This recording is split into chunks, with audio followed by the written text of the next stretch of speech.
This program is presented by Birch Gold Group, the precious metal IRA specialists.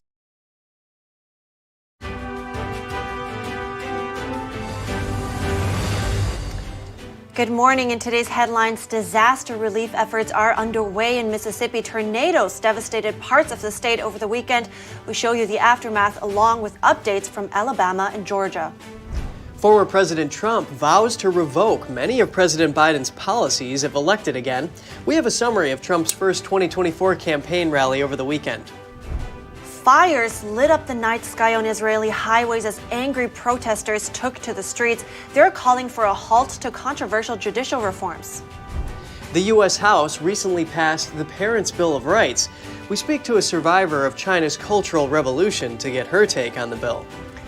And a Texas man comes up with what could be a life-saving idea: lightweight bulletproof armor made into common household items.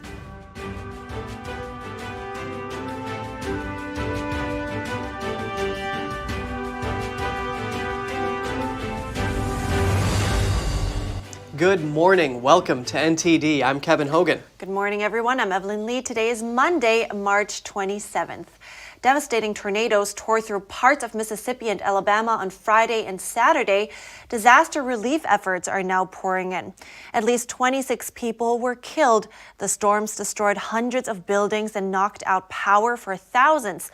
Officials say more dangerous weather could be coming. NTD's Jeremy Sandberg has more on the aftermath in Mississippi.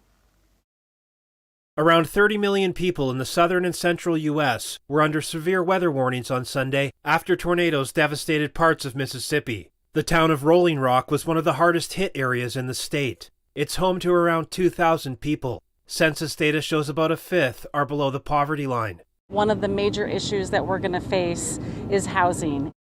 The tornado reduced homes to rubble, snapped tree trunks like twigs, and tossed cars aside like toys. The town's water tower was toppled to the ground. Mayor Eldridge Walker says the storm hit so quickly that warning sirens were barely set off before they were ripped down. My community is gone. Survivor Andre Williams says he'll never forget the deafening roar of the tornado that flattened his home. Those 5-6 seconds seemed like a lifetime. Williams was able to ride out the storm in his tub. He says he was sure he was going to be swept away. I can't get that out of my head. Every 45, 50 minutes, it just come back to me.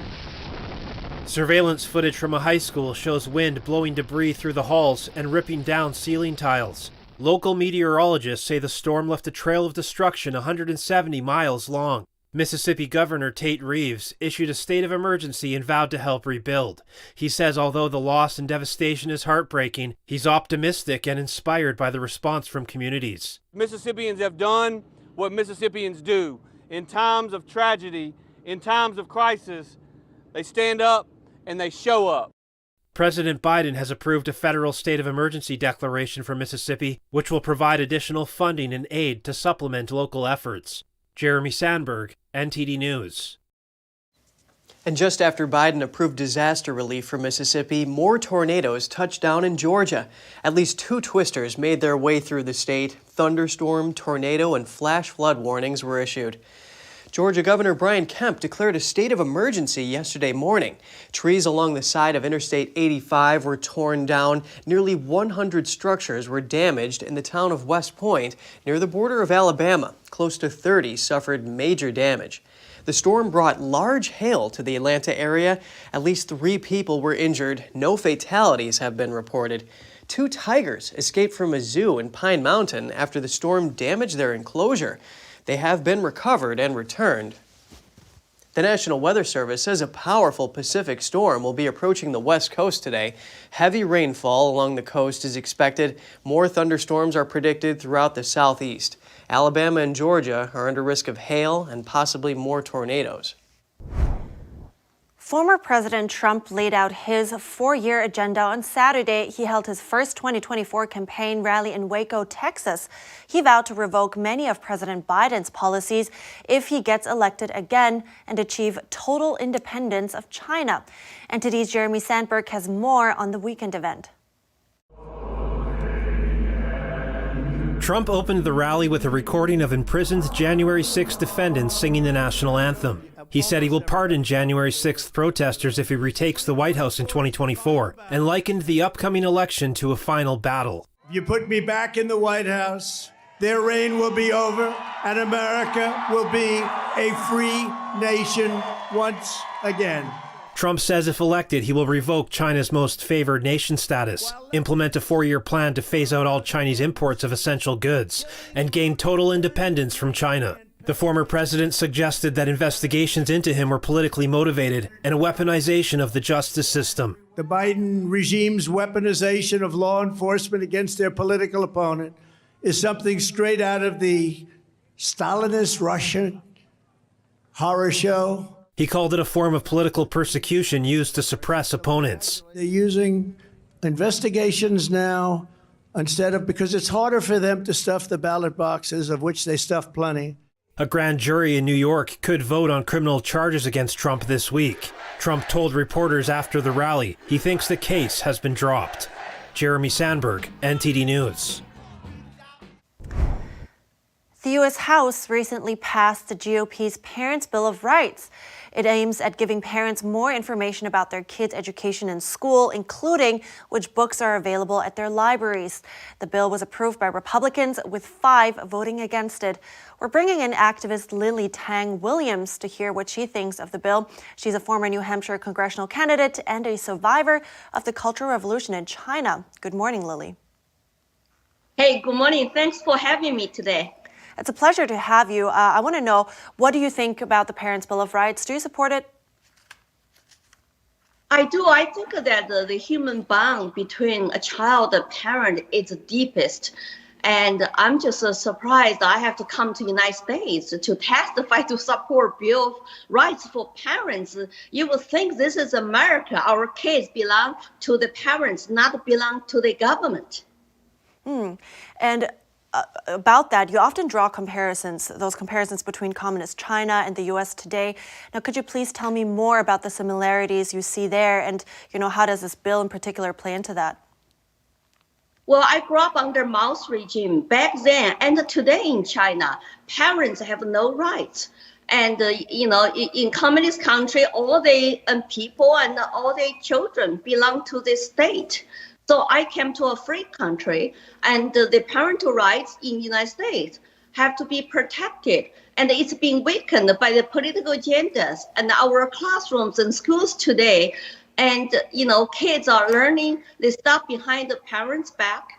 And I think parents have to be so decision makers when it comes to their children's education and medical data, privacy, and curriculum. Our schools today are becoming indoctrination centers. It has been going on for years. So we're trying to pass a parental rights bill in New Hampshire. There's a big hearing this Thursday, and I hope to go there to offer my unique testimony. And what do you think on the other side of that? What do you think about the worry, that this undermines federalism?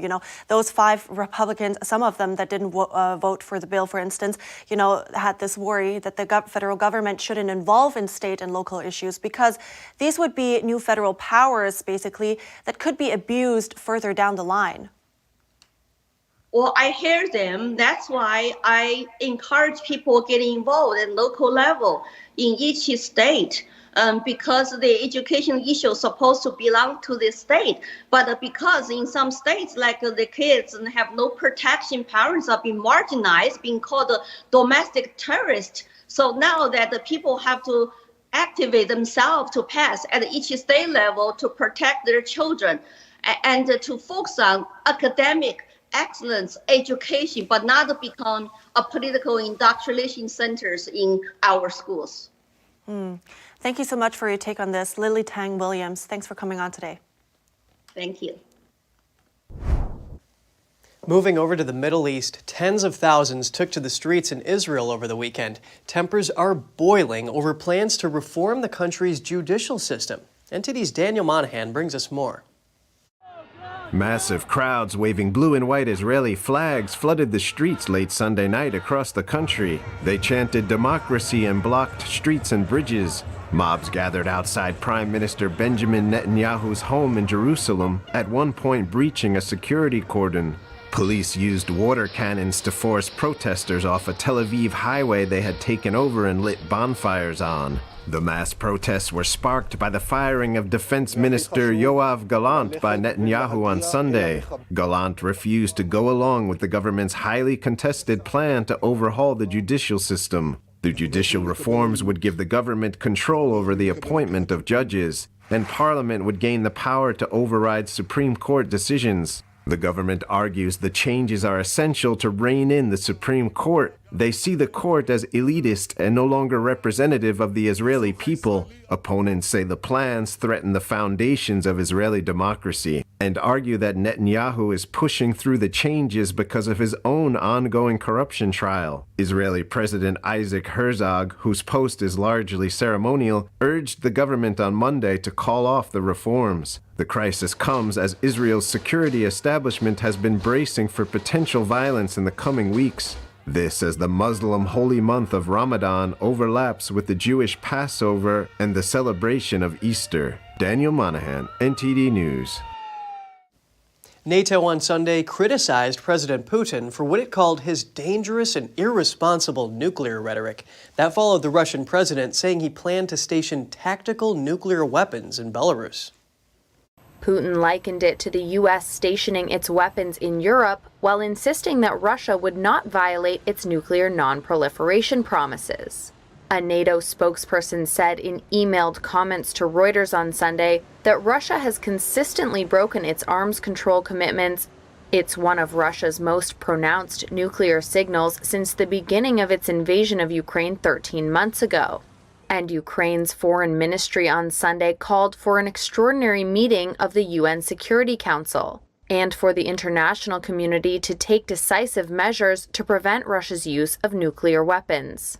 Washington played down concerns. White House National Security Council spokesman John Kirby said the U.S. had seen no sign that Putin had moved any nuclear weapons. I can tell you that we've seen nothing that would indicate Mr. Putin is preparing to use tactical nuclear weapons in any way whatsoever in Ukraine. And I can also tell you that we haven't seen anything that would cause us to change our own strategic nuclear deterrent posture. Meanwhile, Ukrainian forces have managed to blunt Russia's offensive in and around the embattled eastern city of Bakhmut, the scene of brutal fighting in the last few months.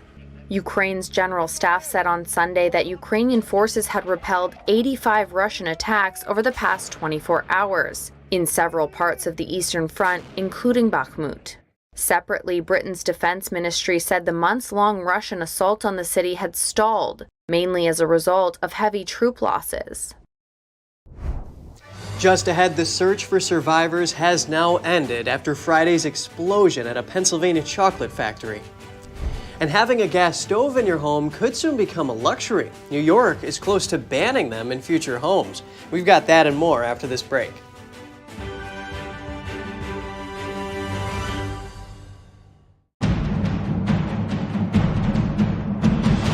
A performance that truly matters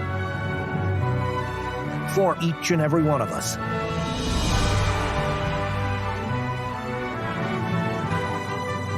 This is what you've been waiting for. See it at least once in your lifetime. Get tickets now at shenyun.com. This is Stephen K. Bannon. I urge you to protect your savings from inflation by diversifying into a physical gold IRA from Birch Gold Group. Simply text the word NTD to 989898 and you'll get a free info kit on gold IRAs explaining everything.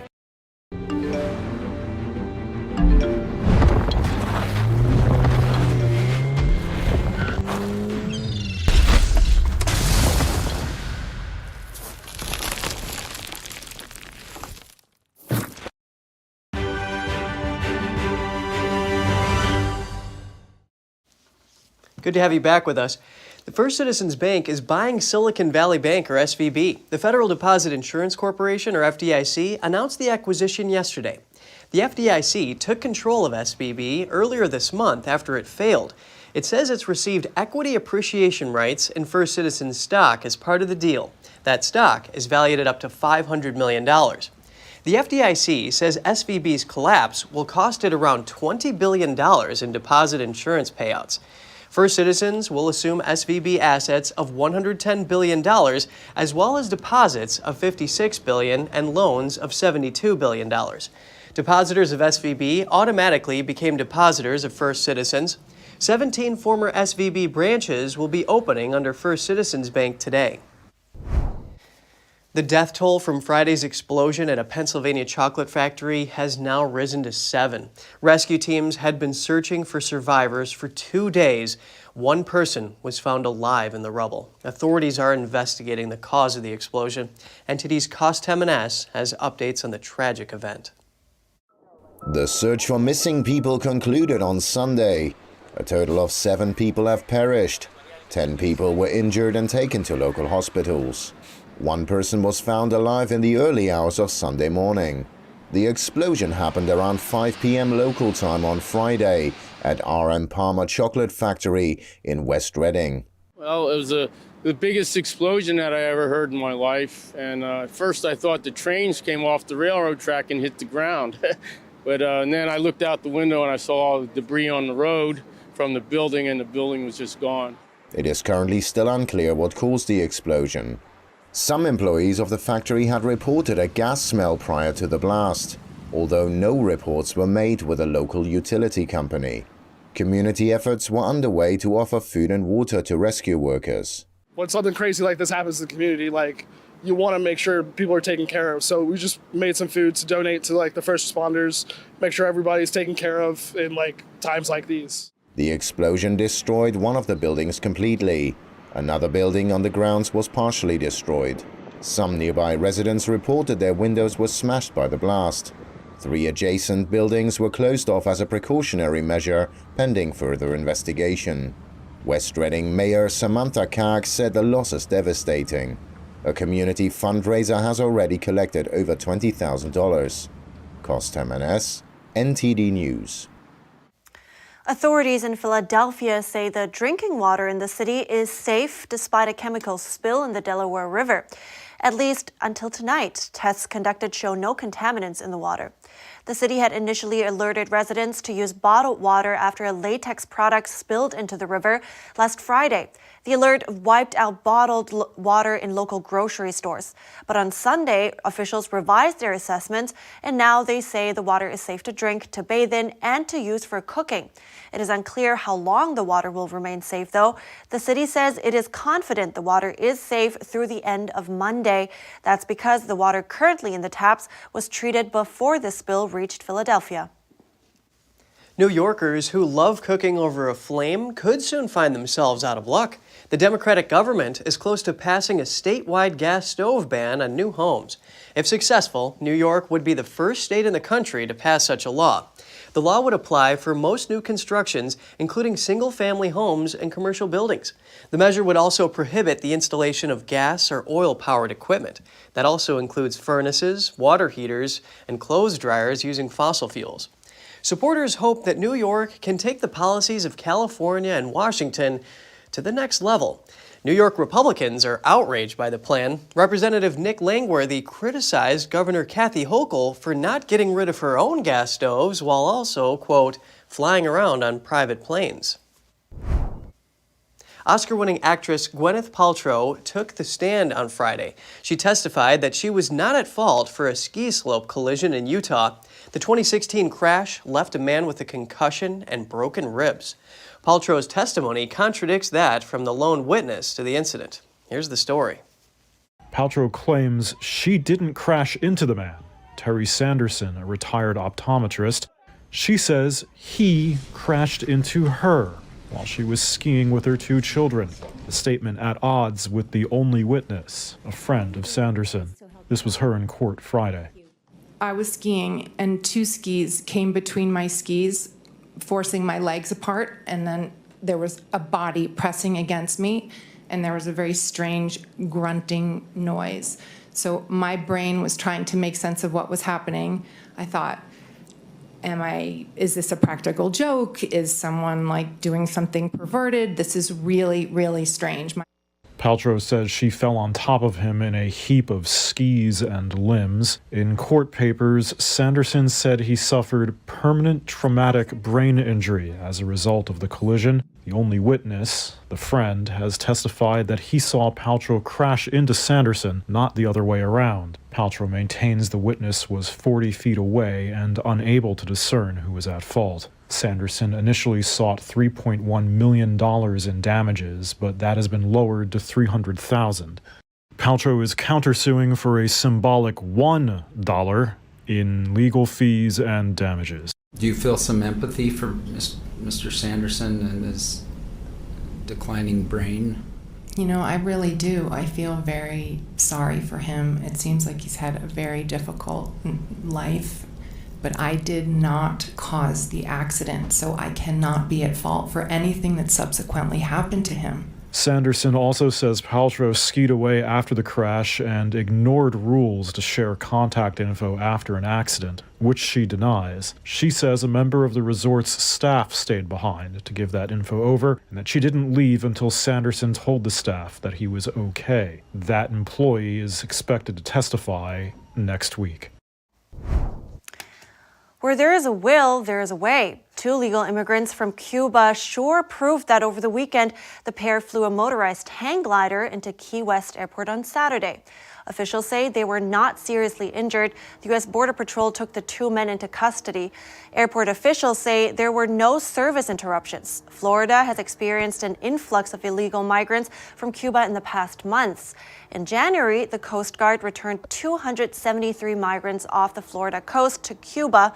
The Coast Guard says they intercepted more migrants from Cuba in 2022 than they had since the 1990s. Unrest, persecution, and shortages of basic goods on the communist island nation have driven the recent increase. Wow, but quite an impressive feat, though, over 100 miles in that contraption. Oh, yeah, that's a daring mission they were on. For sure. Millions of Australian and New Zealand driver license numbers have been stolen in one of Australia's largest confirmed data breaches. That's according to Australian consumer finance firm Latitude Group Holdings. The company said hackers stole personal data of nearly 8 million people, as well as over 50,000 passport numbers and more than 6 million customer records. The stolen data ranges from between 2005 and 2013. The company called it distressing development. It was first announced on March 16th that over 100,000 licenses had been compromised in a cyber attack that temporarily froze Latitude's operations. But the actual number turned out to be far larger.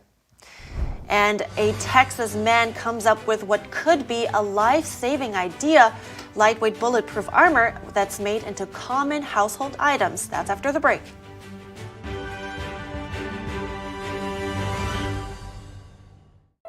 The Fixture Pioneer, CGM. Professional AI intelligent fixtures. All-round integration of 4 systems. High precision, high durability, high quality. 2-micrometer repetition accuracy. More than 80 patent certificates. ISO 9001 approved. Precision clamping to meet your every need. CGM has it all. Pride of Taiwan. CGM. Hi, I'm Smokey Bear, and I made an assistant to help you out, because only you can prevent wildfires. Hey, Assistant Smokey Bear, call me Papa Bear, because I'm grilling up dinner. Do you get it? Yes, good job. So, what should I do with all these coals? Don't just toss them out. Put them in a metal container because those embers can start a wildfire. I understand. The stakes are high. Ha, ha, ha, ha. See, Smokey thinks I'm funny.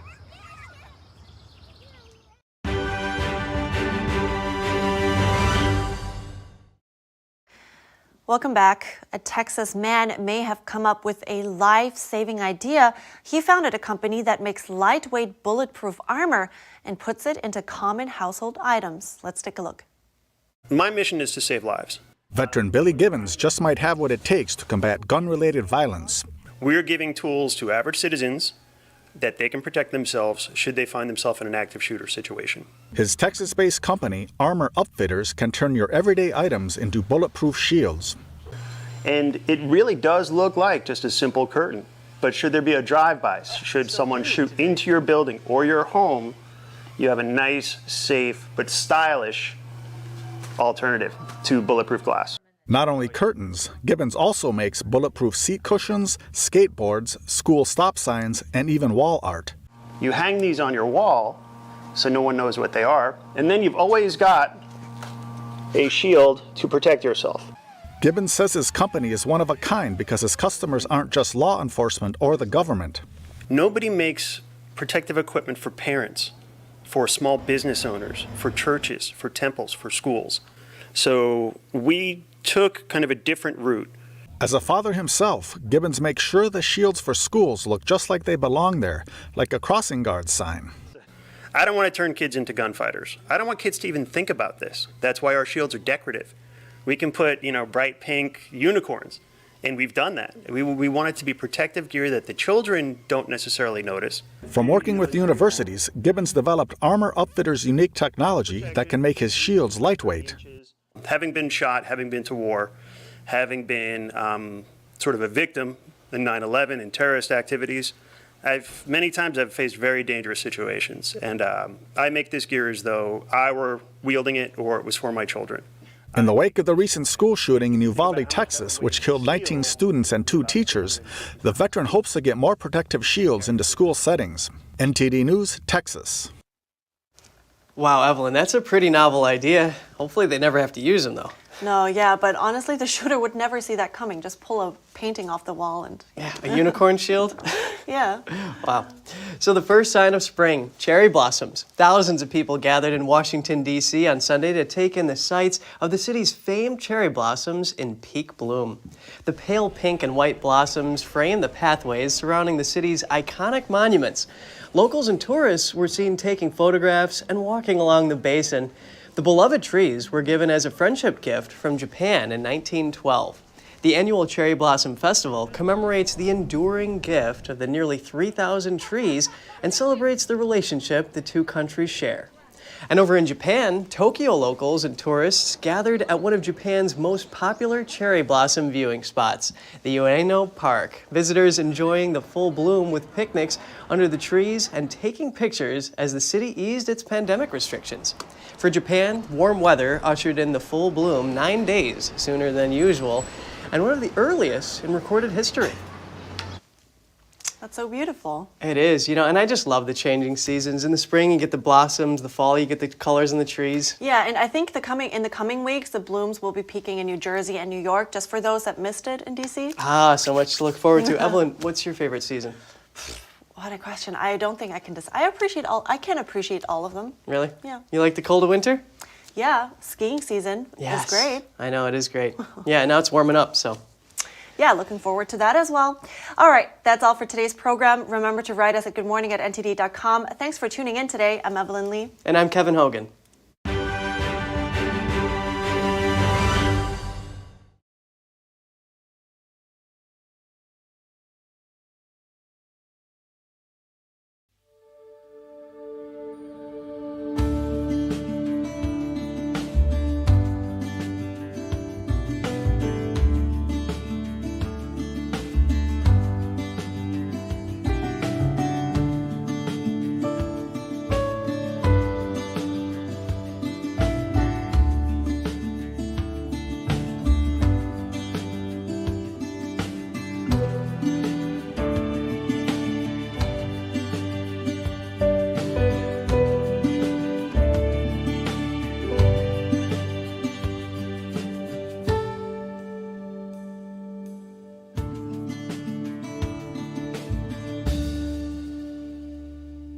Thanks for watching us on YouTube. Did you know YouTube only keeps selective videos on its platform? So if you want to make sure you get the full picture, just subscribe to our newsletter. Go to newsletter.ntd.com and sign up. It's free.